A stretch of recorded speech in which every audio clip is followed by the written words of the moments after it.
Hi, I'm State Rep Jeremy Shaffer, and we're here for another Shaffer Spotlight. Today we're in West Deer at Palmer Pharmacy, and I'm here with Kaitlyn Sullivan. Kaitlyn, it's great to be here with you today. Thank you so much for being here and taking some time to learn about what's going on in the pharmacy world. That's great. Now, Palmer Pharmacy has been a part of the West Deer community for quite a while. How long has Palmer Pharmacy been here? It's been 1930. So we're coming up on that 100-year. Now, you have not been here for that whole time, though. No, I mean, I would sell my secret. But I've been here since 2017 and the owner since 2019. That's great. Now, do you enjoy, tell me about your job. What do you enjoy most about it? I really do enjoy the community aspect of it. I love, when I first started working here, just getting to know everybody. And then I feel like when we all remember COVID-19 not too long ago, I can't even describe how much COVID brought this community together. We were doing vaccination clinics 12 weeks straight. You know, we were one of the first pharmacies in the area to get COVID vaccine. That being said, I quickly made bonds and friendships and connections with all my neighbors, and that has really just made me thankful for everyone who supported us. You've really quickly become a key part of our community here in West Deer. Where are you originally from, and where did you pursue your pharmacy degree at? I'm originally from Punxsutawney, so you might know the groundhog. Groundhog. Everyone knows it for the groundhog, yeah. Yes. And it's a very similar coal mining town, and I went to school at Ohio Northern, which is in another small town, Ada, Ohio, known for making the Wilson footballs that they use in the NFL. So that's their claim to fame. And just like Palmer Pharmacy is, one of Russellton's greatest gems. Great. Well, it's good that you've decided to be here and start your family here and be serving our community in this important way. Now, you are an independent pharmacy. So what does that mean, being an independent pharmacy compared to some of the other ones that people are familiar with? For me, it allows me to practice at the top of my license. I'm able to spend more time with patients because I don't have a lot of the metrics and oversight, I guess, from management that other pharmacies do. So I'm able to do things and practice in my own way to really make all the services that we offer actually what services our patients in this community need.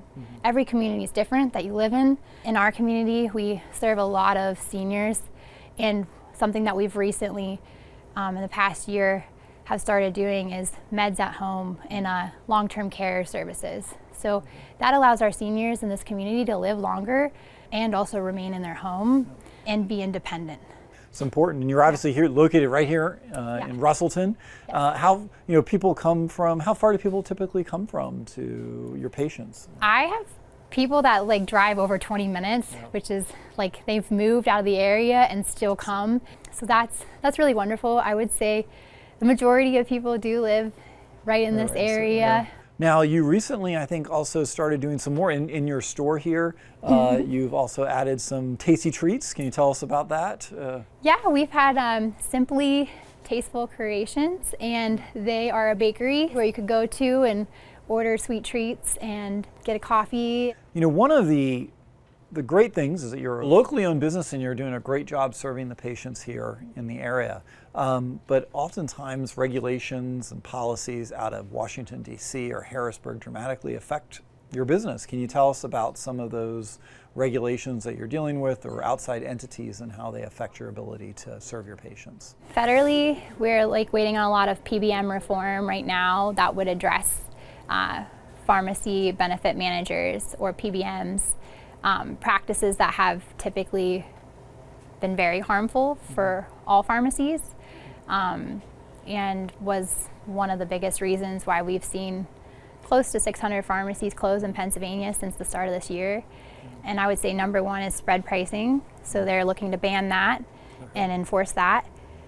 That means the plan is being charged way over the cost of what the pharmacy actually pays, and the pharmacy benefit manager is keeping that. And it's really not clear how they're using that money, but it doesn't seem to be saving patients any money on health insurance or anything like that, because if you ask every patient, has their costs gone down for healthcare, their answer is going to be no, not many. Now, you also have some stacks of paper over here. Yeah. These are pretty big stacks of paper. Can you tell us what these represent here? The tallest one is from claims that UPMC has paid us less than $1. And that's just from this year. So, you know, I'm driving a 10-year-old Honda for a reason, because we're not really getting paid, you know, to actually dispense medications. We don't get paid to dispense fee or anything, and we don't get paid the cost of our medications. So we're often filling under the cost of our medications. So it's really hard to make up that difference. And then these are all the claims that are under $1. And a lot of those times they're negative 10, 20, 30 or more dollars on that. So that's a key point I don't think people realize. Sometimes it costs you more. So the medicine, I'll just make up a number, might cost you $100. Yeah. And the plan will reimburse you $50. Yeah. And so you're actually literally losing $50 every time a patient gets a medicine. Yeah. And which is a very hard thing for a business to be able to survive. So, yeah. But yet you form an important part of our area, and so we'll definitely be fighting for you in Harrisburg. Yes. And encourage people to contact their federal representatives, as well as other state representatives, about the needs of independent pharmacies. Well, I'll be working hard in Harrisburg for you and other pharmacies so that we can keep them in our communities, helping serve them. But thank you, Kaitlyn, for all you're doing for the Russellton, for the West-Deer, for our larger community, and really appreciate your work. And so glad you decided to continue the legacy of Palmer Pharmacy and keep serving our community. So thank you very much. I really appreciate it. Thank you so much for coming today. So that's another Shaffer Spotlight from Russellton, Pennsylvania, and look forward to seeing you on our next Spotlight as we highlight another great local business.